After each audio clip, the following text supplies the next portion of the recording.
Hello students, welcome back to your own learning platform Eco on the Go. Today we are going to solve our continuous series. अब continuous series होती क्या है? हमने अभी इससे पहले इंडिविजुअल सीरीज को कैसे कैलकुलेट करते हैं, क्या होती है, डिस्क्रीट सीरीज क्या होती है, उसको कैसे सॉल्व करते हैं, ये लास्ट वीडियोस में किया था. अगर आपने नहीं देखी है तो एक बार देख लेना. फाइन. Now continuous series. अब हमारे पास कभी भी कोई भी डेटा अगर एक क्लास इंटरवल की फॉर्म में दिया जाता है, जैसे कि हमें बोल दिया जाए कि 0 से 5 मार्क्स के बीच में, मीन्स 8 स्टूडेंट्स के मार्क्स जो है वो 0 से 5 के बीच में है. फाइन.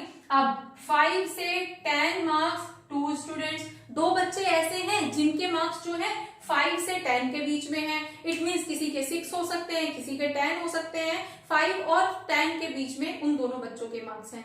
अब 10 से 15 के बीच में सपोज 5 स्टूडेंट्स के मार्क्स हैं. तो जब हमें इस तरह से रेंज दे दी जाती है कि यहां से यहां तक इस रेंज के बीच में इतने बच्चों के मार्क्स हैं, या इतने बच्चों की हाइट है, या इतने लोगों से इस रुपए के बीच में इतने लोगों के वेजेस हैं, तो इस तरह से जब हमें डेटा दिया जाता है तो वो सीरीज हमारी कॉन्टिन्यूअस सीरीज बोली जाती है. क्लियर. जब हमें कॉन्टिन्यूटी में, कॉन्टिन्यूएशन में कोई डेटा दिया जाता है तो उसको हम कॉन्टिन्यूअस सीरीज बोलते हैं.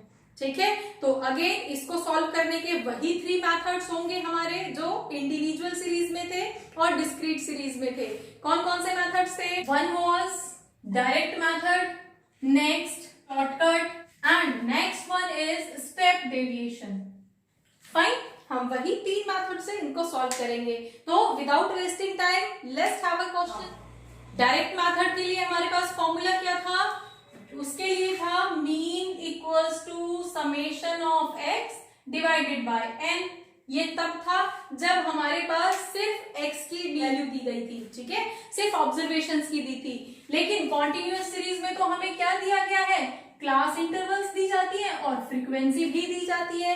तो इस क्लास इंटरवल को हमें पहले डिस्क्रीट सीरीज में कन्वर्ट करना है. ठीक है, और उसके बाद में फॉर्मूले अप्लाई होंगे. तो फॉर्मूले सारे कौन से वाले होंगे? डिस्क्रीट वाले. तो हमारे पास यहाँ पे क्या हो जाएगा? Summation f x divided by n. अब x हमारी क्या होगी? x को हम यहाँ पे मिड वैल्यू के नाम से जानते हैं, और मिड वैल्यू हमारे लिए क्या होगी? हम यहाँ पे कैलकुलेट करेंगे तो हमारा फॉर्मूला हो जाएगा summation of f m. m for mid value. Clear.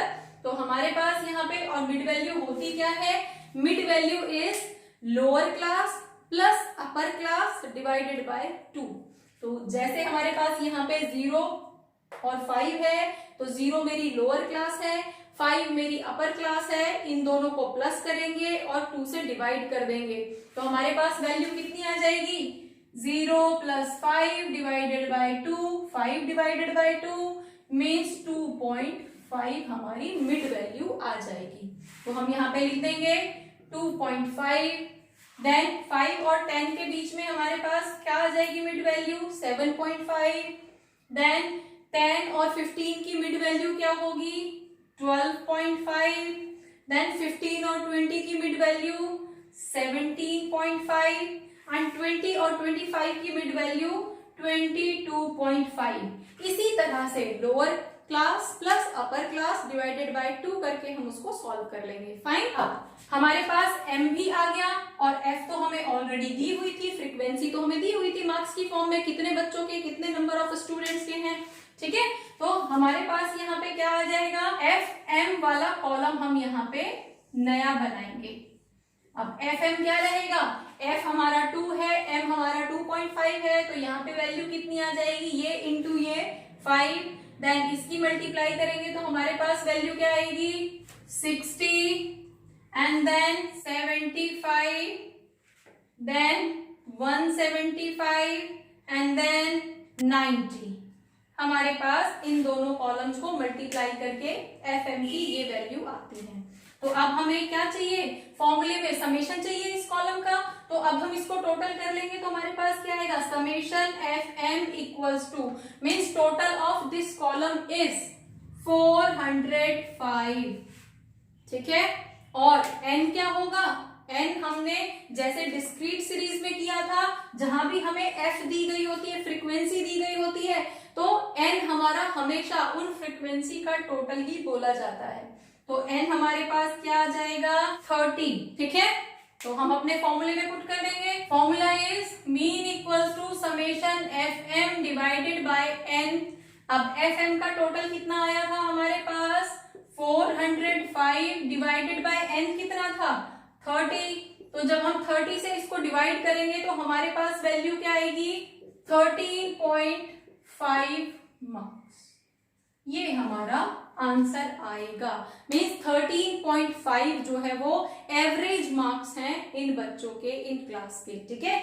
30 students की जो क्लास है उसके एवरेज मार्क्स जो आए हैं, मीन मार्क्स जो आए हैं वो 13.5 है, ठीक है।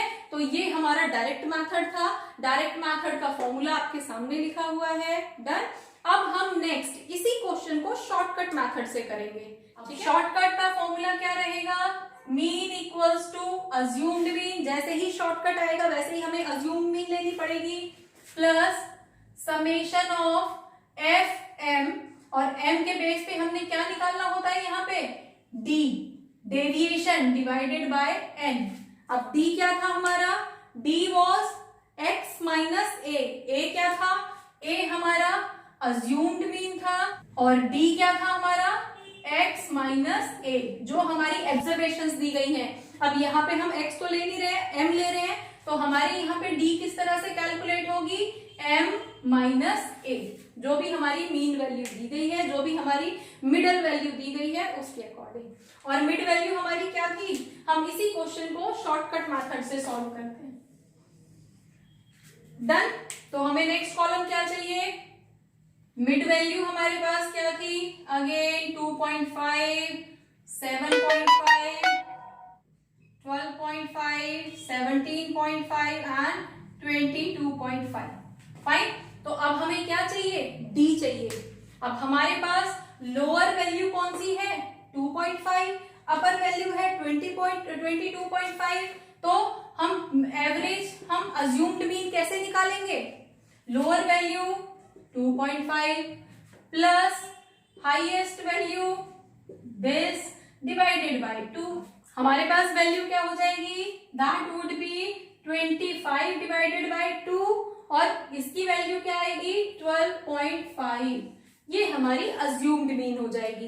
तो 12.5 हमारे पास है सीरीज में, यस 12.5 हमारे पास है, तो हम इसी को ए मान लेंगे, ठीक है। समझ आया अज्यूम मीन कैसे कैलकुलेट करते हैं। अब नेक्स्ट हमें क्या चाहिए, डी निकालना है, हमें फॉर्मूले में डी चाहिए, तो डी निकाल लेते हैं। डी कैसे कैलकुलेट करेंगे, एक कॉलम हम डी का बना लेते हैं। तो डी होता क्या है, मीन माइनस ए, अज्यूम्ड मीन, ठीक है।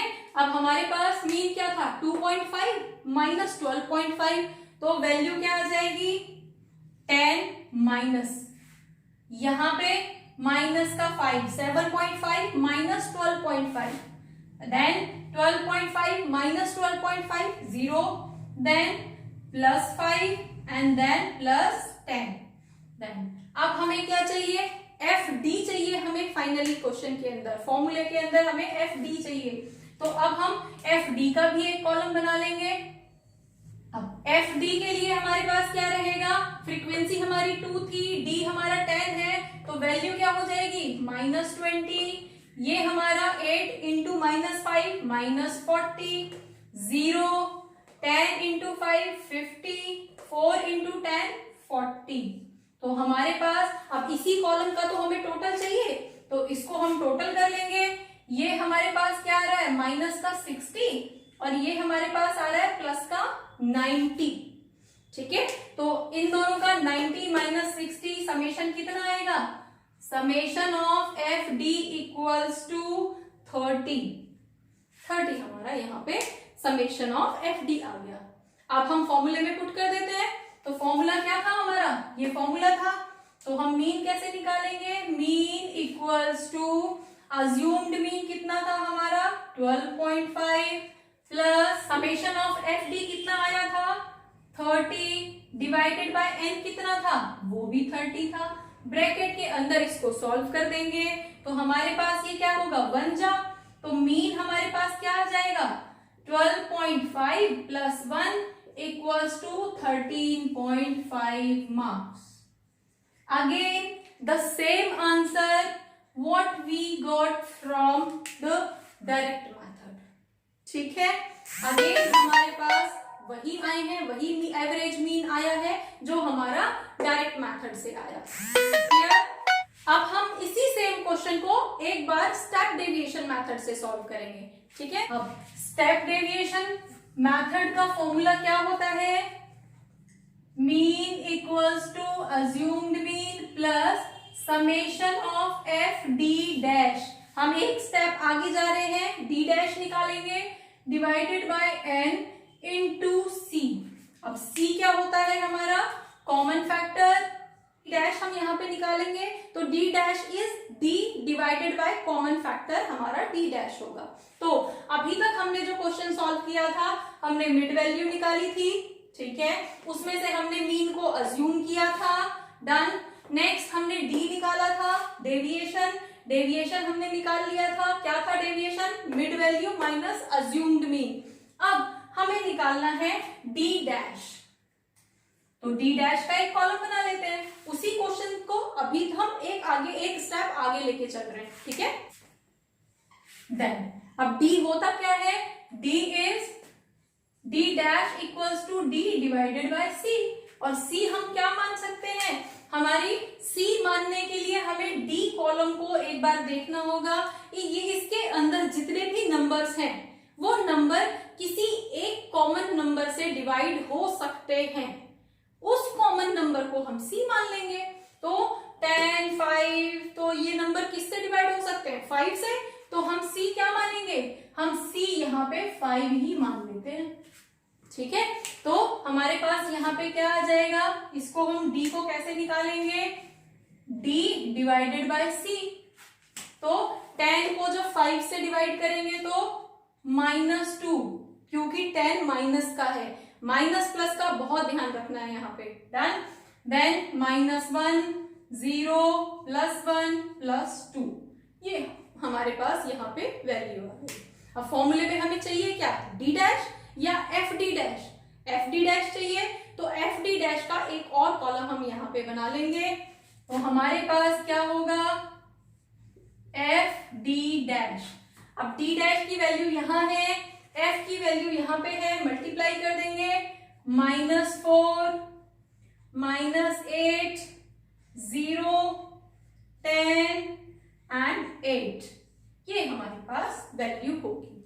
तो माइनस वाली वैल्यू एक तरफ कर लेते हैं, माइनस का 12, प्लस वाली वैल्यू एक तरफ ऐड कर लेते हैं, 18। तो summation of f d dash हमारे पास कितना आता है, 18 - 12, 6। फॉर्मूले के अंदर पुट कर देंगे, फॉर्मूला क्या था हमारा, mean equals to assumed mean. Assumed mean हमने कितना लिया था, 12.5, तो 12.5 plus summation f d dash कितना आया है, 6 डिवाइडेड बाय एन कितना था हमारा, 30 इंटू सी था हमारा 5। ये हमने वैल्यूज लिखी, पुट कर देंगे अपने फॉर्मूले में। जो फॉर्मूले के अकॉर्डिंग हमें वैल्यूज चाहिए थी, उनके लिए हमने अलग अलग कॉलम बना के वो वैल्यू फाइंड आउट किए पहले, उसके बाद फॉर्मूले में पुट कर दिया, दैट्स ऑल, डन। तो हमारे पास यहाँ पे क्या होगा, मीन इक्वल्स टू 12.5 प्लस इसको हम कर देंगे 6 और 6 1 जा, तो हमारे पास यहाँ पे आ गया अगेन 1 और 13.5 मार्क्स, अगेन द सेम। ठीक है, तो हम एक क्वेश्चन को तीनों में से किसी भी मेथड से करेंगे, आंसर हमारा वही आएगा। ठीक है, अब हम कौन से मेथड से करें, अगर एग्जाम में हमें बोला गया है कि स्पेसिफिक मेथड से करना है, स्टेप डेविएशन से ही करना है या शॉर्टकट से ही करना है, तो हम वही मेथड अप्लाई करेंगे। लेकिन अगर हमें नहीं बोला गया है तो आई वुड प्रेफर कि आप स्टेप डेविएशन मेथड फॉलो करना।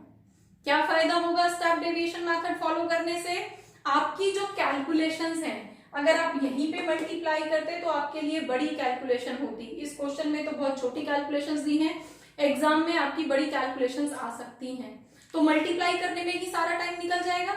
तो उससे को अवॉइड करने के लिए बेटर है कि आप अपनी कैलकुलेशंस को बहुत छोटा बना लो। जैसे जैसे आप डी डैश तक आओगे वैसे आपकी जो वैल्यूज होंगी वो 1 2 3 मीन्स बहुत छोटी हो जाएंगी और आपकी जो मल्टीप्लाई करने का टाइम है वो बचेगा। ठीक है, तो अगर आपको कोई भी मेथड स्पेसिफाई ना किया गया हो क्वेश्चन के अंदर तो आप उसको स्टेप डेविएशन से सॉल्व करना और आपके लिए वो कैलकुलेशंस भी इजी होंगी और मेथड भी इजी होगा। तो होपफुली आपको समझ आया होगा कॉन्टिन्यूअस सीरीज हम कैसे सॉल्व करते हैं। अलग अलग मेथड से करने के बावजूद भी आंसर हमारा सेम ही आता है। So for more keep learning, keep watching. Thank you.